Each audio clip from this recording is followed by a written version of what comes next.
So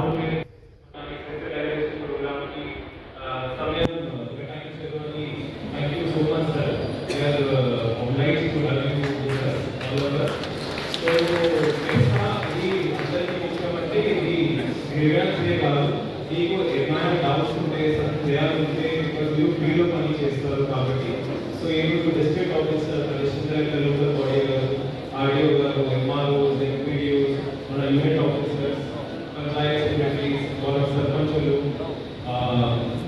Adivasi and tribal lawyers, youth అందరికీ పిలవడం జరిగింది. సో అందరికీ రిక్వెస్ట్ పోయింది అంటే ప్రాబ్లమ్స్ చాలా రకరకాలుగా ఉంటాయి. మీకు డౌట్స్ ఉంటే ఇంకా ఎట్లా మనము ఆఫీసర్స్ కలిపి ప్రజాస్వామ్యంలో మీకు ఎట్లా ఇంకా మంచిగా చేసుకోవచ్చు ఈ చట్టాల అమలు. సో మీరు గైడెన్స్ తీసుకోండి, సార్ మీ డౌట్స్ అడగండి, సార్ మన మధ్యలో ఉన్నారు. సో ఆ ప్రకారం మనం చేసి కూడా. సో అందరికీ విజయంలో నమస్కారాలు, welcome and all the best. ఈ సెషన్ చాలా సక్సెస్, మనం కూడా ఇంకా కూర్చుంటాము. సో మనం కూడా నేర్చుకుంటున్నాము. సార్ మీ డౌట్స్ అడిగండి, ఏం చేద్దాం, ఎట్లా చేద్దాం. సో అందరికీ అభినందనలు.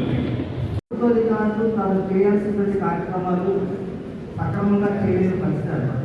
అర్థం చేయలేదు ఆఫీస్ అనుకోవాలి.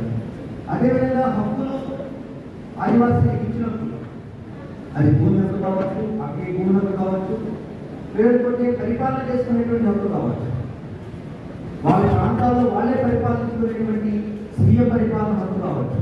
ఈ హక్కుల పట్ల అవగాహన లేకపోయినట్లయితే వాళ్ళకి కూడా హక్కుని పూర్తి స్థాయిలోని సంపూర్ణ స్థాయిలోని అనుభవించేటువంటి పరిస్థితి ఉన్నది. అందువల్ల హక్కులు అనేది పుస్తకాల్లో ఉండడం కాదు. హక్కులు అనేది ఏదైనా హక్కులు అనేది రియలైజేషన్ ఆఫ్ రైట్స్ అంటాం. హక్కు ఉండటం లేదు, హక్కుని పొందటం లేదు. సో హక్కుకి ఇది ఎప్పుడు ఏర్పడుతుంది? హక్కుల పట్ల అవగాహన, ఆలోచన చేయలేదు. సమాచారం ఏది చేయలేదు. రెండింటికి మధ్యన వ్యత్యాసం మీరు గమనించాలి. సమాచారం అంటే పుస్తకాల్లో ఉంది సమాచారం. చైతన్యం అంటే ఏంటి? చట్టం తెలుసుకోవడం, తెలుసుకున్న చట్టాలతోటి ఏ రక్షణ కోసం చట్టాలు ఉన్నాయో అవి అనుభవించేందుకు ప్రయత్నం చేయడం, ఆ మేరకు ఆలోచన చేయడం. అందుకని చాలామంది సమాచారం ఉందని చెప్తారు, వనాభులకి ఏం చెప్తుంది అని చెప్తారు. చెప్పడం వల్ల ఏం ఉపయోగం లేదు. అది ఒక పాత్ర మాత్రమే, అంటే ఒక జస్ట్ ఒక పాత్ర మాత్రమే, ఎడ్యుకేషన్ పాత్ర మాత్రమే, విషయం పట్ల అవగాహన మాత్రమే. అవగాహనతో పాటు చైతన్యం కూడా ఉండాలి. చైతన్యం ఉన్నప్పుడే సమాజంలోని లక్ష్యం కోసం అయితే చట్టాలు చేశారు, ఆ లక్ష్యం నెరవేర్చే అవకాశం ఉంది. అందులో ప్రధానంగా షెడ్యూల్ ప్రాంతాలు ఏవైతున్నాయో ఈ జిల్లాలో ఆ షెడ్యూల్ ప్రాంతాలకు సంబంధించినటువంటి చట్టాలు ఇక్కడ ఉన్నాయి. ఒకటి భూమికి సంబంధించిన చట్టం, ల్యాండ్ ట్రాన్స్ఫర్ రెగ్యులేషన్. మరొకటి panchayat extension to schedule area, PESA చట్టం.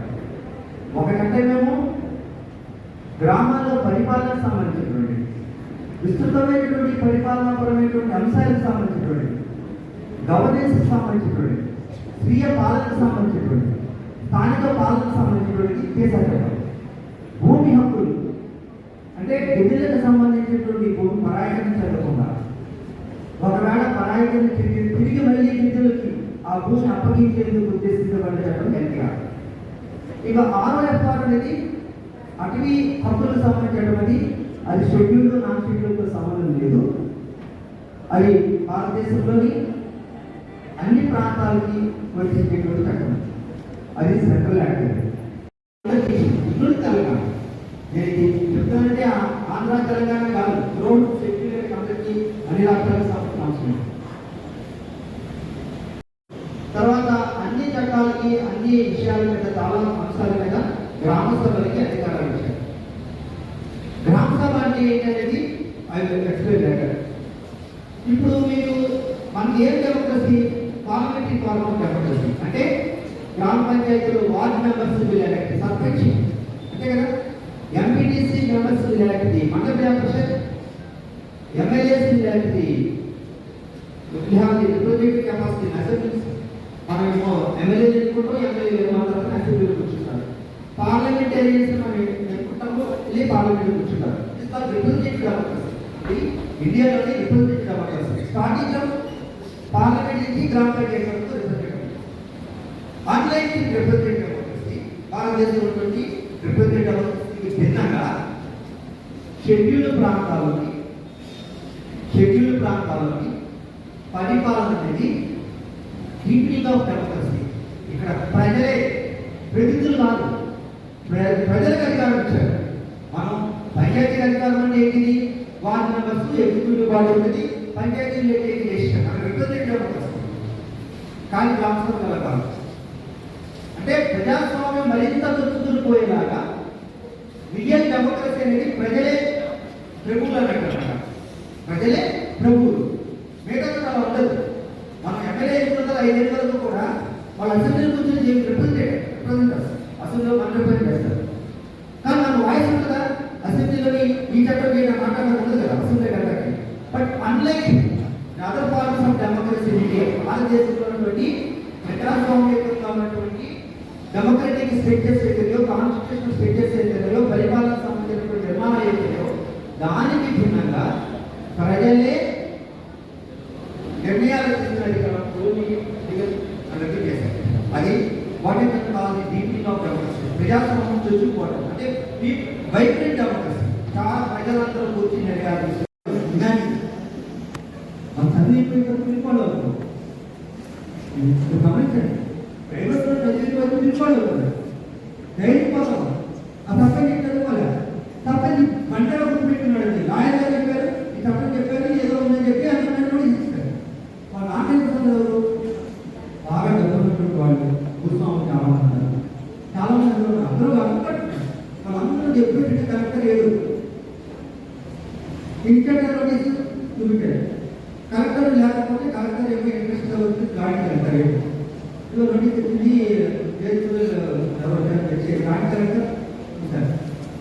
గాడి కలెక్టర్ అనుకున్నాడైనా అదే పవన్ నాకు ఉంటుంది గాడి కలెక్టర్ అయితే మా జనాభా ఆర్డీఓ కొడితే మా ఇండియా కేఆర్ఎం ఉంటుంది. ఈయన 8% నాట్ నోటీస్ ఇవ్వడానికి పవరే లేదు. ఎందుకంటే మన తారీఖు 5 తిరిగి అన్నదని చెప్పాడు గాడి కలెక్టర్. పక్కనేమో గ్రామ సభ డేట్ ఇచ్చాడు, టైం ఇచ్చాడు, పంచాయతీ సర్పంచ్ కూర్చున్నాడు. కొంతమంది నాటేది భయం ఉంటుంది. అలాగే సర్పంచ్ గారు బాగుంటుంది నీకు పే చేసుకో అని చెప్పి కొంతమంది కాగితం పట్టుకుని ఎదురులో సర్పంచ్ కూర్చున్నారు. మిగతా వాళ్ళు జాయింట్ కలెక్టర్ ప్రెస్ కాన్ఫరెన్స్ పెట్టాడు ఢిల్లీలో. మీకు ఆర్టీఓ క్యూ అందరూ కూర్చున్నారు, నాటే కూర్చున్నారు. జాయింట్ కలెక్టర్ ఏం స్టేట్మెంట్ ఏమని ధర్మూరు సర్పంచ్కి భూమికి సంబంధించినటువంటి గిరిజన ఎన్టీఆర్కి సంబంధించిన నోటీస్ ఇచ్చే అధికారం లేదు కాబట్టి ఈ పవర్ని క్యాన్సిల్ చేస్తామని చెప్పి ప్రెస్ స్టేట్మెంట్ ఇచ్చాడు. వెళ్ళిపోయాడు. నాటక రాదు అందరూ ఉంటారు. So they are very happy. Correct గాడి ఏం చేశాడు, ఏం లేదని తెల్లారి కాకుండా వచ్చేది. సపరేట్ ఏమనుకున్నాడు? అరే లాయర్ గారు చెప్పారు ఇంత లేదు నా పవర్ చెప్పుకోవాలి ఉంటే మన పవర్ అంత పోయింది లేదు. పెట్టి చేతులు రాయింది నలుగురు సార్ కాకపోతే సార్ లేదు పవర్ ఉన్నారు పెట్టాను నా పవర్ తీస్తాను జాయిన్ ఇమీడియట్గా కావాలి పెట్టారు.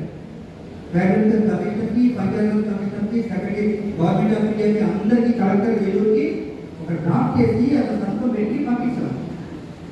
లిమిట్ అన్నమాట 10:30 కలెక్టర్ కలెక్టరేట్ కాగానే మొత్తం వేరే కూడా తీసుకొచ్చి కలెక్టరేట్ పెట్టారు. అక్కడ కాకుండా పంచాయతీ సెక్రటరీ గవర్నమెంట్ ఆఫ్ ఇండియాకి కలెక్టర్ రూటెడ్ది రూటెడ్ కలెక్టర్ అన్నీ వచ్చేసి దాన్ని స్టార్టెడ్ ఇమీడియట్ ప్రోగ్రామ్ లా ఏమిటి ఎందుకు నేను డ్రాఫ్ట్ రాశాను కదా పలానా సెంట్రల్ యాక్ట్ 243 కేసీఆర్ 98 వచ్చింది 98 పబ్లిక్ యూనివర్సిటీ గ్రామ పంచాయతీ అనుభవిస్తున్నటువంటి గిరిజనేతరుల జాగ్రత్త తయారు చేసుకోవచ్చు గ్రామంగా. తర్వాత ట్రైబల్ నాన్ ట్రైబల్స్ ఎవరు కల్టివేట్ చేసినట్టు they can also prepare A list of the non tribals. అదేవిధంగా అసైన్మెంట్ భూములని పట్టాలి గ్రామ సభలు అసైన్మెంట్ భూములు ఎవరికి వాళ్ళకి బెనిఫిషియల్ ఎప్పుడు వెళ్ళడానికి షెడ్యూల్ ఏరియా మిగతా గ్రామ సభలు. సో అదే పరికాస్తుంది. ఎవరైనా సరే గ్రామ సభ తీర్మానం చేస్తే నాన్ ట్రైబల్ షెడ్యూల్ ప్రాంతంలో ఉన్న భూమిని అనుభవిస్తున్నట్లయితే రిజర్వేషన్ కాబట్టి దాని రిజర్వేషన్ తయారు చేసి తీర్మానం చేసి పలానా గిరిజన పలానా సరైన విస్తీర్ణంలో 120 రెగ్యులేషన్కి 120 రెగ్యులేషన్ చేస్తారా తెలుసా? 120 రెగ్యులేషన్ అంటే షెడ్యూల్డ్ ప్రాంతాలలోని గిరిజనుల భూమి ఎవరికి కూడా అంటే వేరే వాళ్ళకి నాన్ ట్రైబల్స్కి బదలాయింపు చెల్లదు. నంబర్ 1. నంబర్ 2, నాన్ ట్రైబల్స్ కూడా ఒకవేళ వాళ్ళకి భూమి హక్కు ఉన్నట్లయితే వాళ్ళు కూడా నాన్ ట్రైబల్స్ వేరే నాన్ ట్రైబల్స్కి బదలాయించడానికి వీల్లేదు. ఇది 3/270 తర్వాత నాన్ ట్రైబల్కి నాన్ ట్రైబల్ బదలాయించారు. అందరి గురించి ఉన్నది ఈ భద్రాచలం డివిజన్ ఆంధ్రప్రదేశ్లోని భాగం కాబట్టి 1917లో చట్టం ఉంది. భద్రాచలం డివిజన్ వెంకటాపురం చెత్త ఈ పాత భాగం డివిజన్. ఇప్పుడు భద్రాచలం కొత్తగూడెం డిస్ట్రిక్ట్ అంటే కొంత పాల్గొండ డివిజన్ తెలియదు కాబట్టి అక్కడైతే 1359 1949లో మొదలు బీచ్ కలుగు తర్వాత కొన్ని నియమాలు వచ్చాయి. ఆ నియమాలన్నీ కూడా 59లో జరిగిపోయిన తర్వాత 59కి చట్టం 63లో తెలంగాణ చేసిన తర్వాత దాని తర్వాత 1/70 ఏంటంటే నాన్ ట్రైబల్స్ తేడా భూమి ట్రైబల్ దగ్గరికి రావడం లేదు, నాన్ ట్రైబల్ దగ్గరికి రావడం లేదు. అది అమ్మకం కావచ్చు, నీరు తీసుకోవడం కావచ్చు, తనఖా కావచ్చు, స్వాతంత్రంగా కావచ్చు, అస్వాతంత్రంగా కావచ్చు, లేకపోతే దానం కావచ్చు, లేకపోతే మార్పిడి కావచ్చు, ఏ స్థిరాస్తికి సంబంధించిన సరే లావాదేవీలు నాన్ ట్రైబల్స్ అనేవాళ్ళు వేరే నాన్ ట్రైబల్తో చేసుకోవడానికి లేదు, ట్రైబల్తో చేసుకున్నారు. అది 3/70 ఇటువంటి భూమి కేసుల్లోని రుజువు చేసుకోవాల్సిన బాధ్యత నాన్ ట్రైబల్స్, ట్రైబల్స్ కాదు. నాన్ ట్రైబల్కి ప్రభుత్వాలు కానీ ఎస్ఎస్సీ ట్రైబల్స్ కానీ ఆర్టీఓ గారు కానీ నోటీస్ ఇస్తే, కలెక్టర్ గారు నోటీస్ ఇస్తే, ప్రతి ఒక్కరు నోటీస్ ఇస్తే ఆ కేసులో రుజువు చేసుకోవాల్సిన బాధ్యత నాన్ ట్రైబల్స్ లేదు, ట్రైబల్స్ కాదు. అంటే నీకు ఆ భూమి ఎలా సంక్రమించింది, నీ ఆధీనంలో ఉన్న భూమికి ఎలా వచ్చింది అనేది రుజువు చేసుకోవాల్సిన బాధ్యత నాన్ ట్రైబల్స్. ఆ చట్టం కింద గ్రామ సభ అధికారం. ఎందుకు చెప్తానంటే ఆ చట్టం గ్రామ సభ అధికారం. సో చట్టాన్ని ఉపయోగించి వాళ్ళ నాన్ ట్రైబల్ భూమి అనుకుంటా ఉన్నారు. దీన్ని తదుపరి చర్యలు తీసుకోవాల్సిందిగా కోరుతున్నామని తీర్మానం కాన్స్టిట్యూషనల్ యాక్ట్ తదుపరి చర్యలు నెక్స్ట్ యాక్షన్ తీసుకోవాలని చెప్పి తీర్మానం చేయడం అంతవరకే. అంటే మీరు ఎంతవరకు ఫైండింగ్ ఇవ్వగలుగుతారు గ్రామ సభ మన వేరేస్తుంది వాళ్ళ నాన్ ట్రైబల్ అనుభవిస్తున్నాడు ఫైండింగ్ ఇచ్చి తీర్మానం చేసి తదుపరి చర్యలు దీన్ని తీర్మానం పంపించడానికి స్పెషల్ కానీ పంపించిన వాళ్ళకి ఏమంటే మీరు లైబ్రరీ 6 months ఆర్ పక్కన పాన్ బ్రోకర్ ఇప్పుడు బంగారం కుదురు పెట్టుకుంటారు, బంగారం కుదురు పెట్టి వాళ్ళు కూడా pawn broker license subscribe number బయట డిస్ప్లే చేసి rate of interest not extend చాలా follow date of interest estimation కాకుండా దానికి నాట్ ఎక్స్టెండ్ తీసుకోలేము. అంటే అసలు కంటే వడ్డీ అది కూడా సమ్ రెగ్యులేషన్ ఫర్ రెగ్యులేషన్ బడ్జెట్ని money lending regulation money lending. So దాని కింద ఎవరైనా లైసెన్స్ లేకుండా వ్యాపారం చేస్తే ఆ పరిస్థితులు మనీ లెండింగ్ రెగ్యులేషన్. అది కాకుండా రెగ్యులేషన్లోని అసలు మొత్తం కంప్లీట్ బ్యాన్ చేస్తాం. Money lending no money lending అదేమో మనీ లెండింగ్ రెగ్యులేషన్ ఇస్తున్నారు, లైసెన్స్ తీసుకోవచ్చు బట్ సబ్స్క్రైబ్ కావాలి. కానీ నా దృష్టిలో ఏ షెడ్యూల్ ప్రాంతాల్లో ఏ మనీ లెండింగ్ లైసెన్స్ ఎవరు తీసుకోవాలి? ఎందుకు 10 రూపాయలు 10 రూపాయలు 5 రూపాయలకి తీసుకునేవాళ్ళు లైసెన్స్ నో సబ్స్క్రైబ్ అటువంటి ఇవ్వరు కదా. సో దానికి బిజినెస్ పెట్టాలంటే డిస్ప్లే ఉండాలి, దానికి రిజిస్టర్ మెయింటైన్ చేయాలి. మనీ లెండింగ్ ఇన్స్ట్రక్టర్స్ ఇద్దరు ఉండవు, ఆర్ఐ ఆఫీసర్స్ లేదు. బట్ ఇది రెవెన్యూ డిపార్ట్మెంట్ హ్యాస్ కంట్రోల్. ఇప్పుడు యాక్చువల్గా షెడ్యూల్ లేదంటే మనీ లెండింగ్ అనే బిజినెస్ అనేది చేస్తారు. తీసుకున్నట్లయితే no court shall take orders of any suit on promissory. Agency ప్రాంతాల్లో ఎవరైనా అప్పు తెచ్చుకుని ప్రామిసరీ అప్పులు తెచ్చుకుంటే అప్పులు ఇవ్వకపోయినట్లయితే ట్రైబల్స్ ఎవరైనా కూడా షెడ్యూల్ ప్రాంతాల్లో వాళ్ళు కోర్టుకి వెళ్ళలేదు.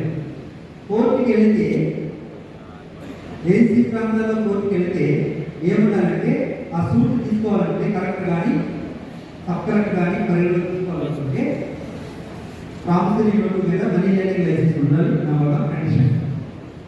రెండో కండిషన్ ఏంటంటే ప్రామిసరీ సంతకాలు ఉండాలి, సాక్షి సంతకాలు ఉండాలి. ఆ ఇద్దరు సంతకాల్లో invariably suffers from hope. So promise నుండి చలో గెలిచిపోతాను కానీ అన్ఫార్చునేట్గా ఫుడ్ ఫైల్ అవుతూనే ఉంటుందండి గెలిచి ఫుడ్ ఫైల్ చేస్తుంటారు ఆటో లాయర్ వాదిస్తూనే ఉంటారు. So no by make this point. అసలు ఏజెన్సీలో తీసుకుంటాకే ఇలా జరుగుతుంటుంది. అంటే కొన్ని సందర్భాల్లో లాకి లోని గ్యాప్స్ అనమాట నడుస్తుంది కదా నడుస్తుంది. No court shall take operation no court shall take operation. So license అయిపోయినా license separate. So money lending అనేది ప్రాసెస్ కొంతమంది బ్యాంక్ తీసుకుంటారు. ఆ డబ్బులు కూడా మనం సర్కారు తీసుకుంటారు. మనీ లెండింగ్ ఉంది కాబట్టి ఎక్కడ ఇండిపెండెంట్ పెట్టాలి సిద్ధాంతాన్ని వ్యతిరేకిస్తూ చేస్తూ పోరాటం ఆదివాసులు. మనమానంలో జైల్లో కూడా పెడతారు ఆదివాసులు. ఇంత పోరాటం పడినటువంటి ఆదివాసులు. సో ఏమైంది వాళ్ళకి అర్థం కాదు, బ్రిటిష్ వాళ్ళకి అర్థం కాదు. Why tribals are opposing the policies of British అర్థం కాదు. 1822లోని జార్జ్ రస్సెల్ అనే వ్యక్తిని మద్రాసు కోర్టు జరిగిన పంపించారు ట్రైబల్. అప్పుడు చెప్పాడు ఇక్కడ ఉన్న ట్రైబల్స్ ఉన్నారు, వీళ్ళకి కల్చర్ లేదు, వీళ్ళ సాంప్రదాయాలు లేదు, డిస్ట్రిక్ట్ ఉంటుంది అదర్ పీపుల్, వీళ్ళకి ఎంతో వాళ్ళు వ్యతిరేకిస్తున్నారు. అంటే ఎందుకు వ్యతిరేకించారని ఆపుతారు కాబట్టి అంటే దాడికెట్టు జీడికెట్టు కమిస్తుంటే దాన్ని పనిచేస్తారు. ఇంటికి గడప పనిచేస్తారు. ఇవన్నీ వాళ్ళు వ్యతిరేకించారు. ఐదోదకి పెట్టి పన్నీటి న్యాచురల్గా పెట్టారు అది.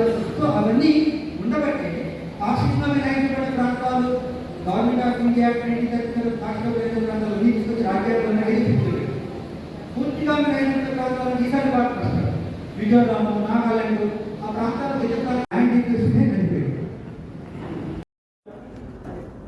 విలేజెస్కి పోయి వాళ్ళందరినీ చాలా ఫైనాన్షియల్గా ఎడ్యుకేట్ చేస్తున్నాం. డిజిటల్ వైపు మన వైపు ఒక సైనికుల వల్ల పనిచేసుకుంటూ వాళ్ళని మోటివేట్ చేస్తున్నాం. కానీ అందులో అందరూ కూడా అప్డేట్ కావాలి. కానీ అందులో దుష్ఫలితాలు ఎంత ఉన్నాయో కూడా వాళ్ళకి చెప్పాల్సిన బాధ్యత ఉన్నది. మేము కాలేజ్లో అక్కడికి పోయినప్పుడు చాలామంది టీనేజర్స్ ఆ చుట్టుపక్కల ప్రాంతంలోనే రోజు పేపర్లో ఈ సైబర్ నేరాల పట్ల వాళ్ళ అవగాహన లేక చనిపోవడం, ప్రాణాలు కూడా అది కూడా మేము వాళ్ళకి ఎక్స్ప్లెయిన్ చేసి వాళ్ళ ద్వారా ఒక ఇట్లాంటి సాంగ్స్ వాళ్ళకు కొంచెం ఇంప్లిమెంట్ చేసి వాళ్ళ బడిలోన పలక నువ్వే, బలపం నువ్వే, ప్రశ్న నువ్వే, బదులు నువ్వే, అన్నీ నువ్వే కావాలి, అనుకున్నది సాధించాలి. అన్నీ నువ్వే కావాలి, అనునిత్యం పోరాడాలి, అనుకున్నది సాధించాలి. ఎవరేమీ అనుకున్నా నువ్వుండే రాజా, నా రాజు నువ్వే, బంటు నువ్వే, మంత్రి నువ్వే, సైన్యం నువ్వే. అనుమానాలే అనుకూలాలు, అవమానాలే ఆభరణాలు, చిత్కారాలే సత్కారాలు, సందేహాలే సందేశాలు. అనుకోవాలి, అడుగేయాలి, ముళ్ళ మార్గాన్ని అన్వేషించాలి. అలుపుస్తున్నా కలలే కన్నా పూల స్వర్గాన్ని అధిరోహించాలి. ఎవరికి వారం లోకంలో, ఎవరికి పట్టని శోకంలో, నీతో నువ్వే సాగాలి. ఎవరేమీ అనుకున్నా నువ్వుండే రాజ్యాన రాజు నువ్వే, బంటు నువ్వే, మంత్రి నువ్వే, సైన్యం నువ్వే. బలము నువ్వే, బలగం నువ్వే, ఆట నీదే, గెలుపు నీదే. నారు నువ్వే, నీరు నువ్వే, కోత నీకే, పైరు నీకే.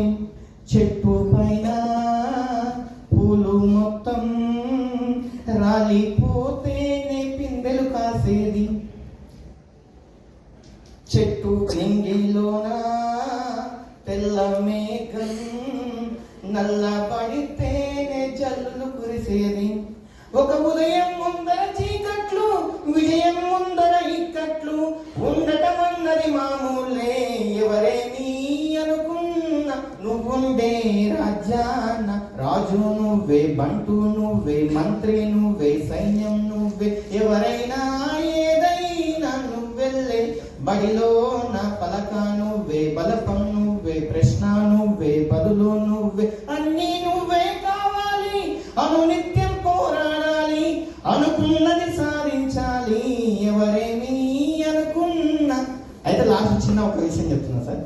మేము ఫస్ట్ ప్రీవియస్ ఎన్జిఓలో ఉన్నప్పుడు 10 ప్రోగ్రామ్స్ ఉంటాయి. మా ఎస్ఎస్పీ ఆర్గనైజేషన్ వచ్చిన తర్వాత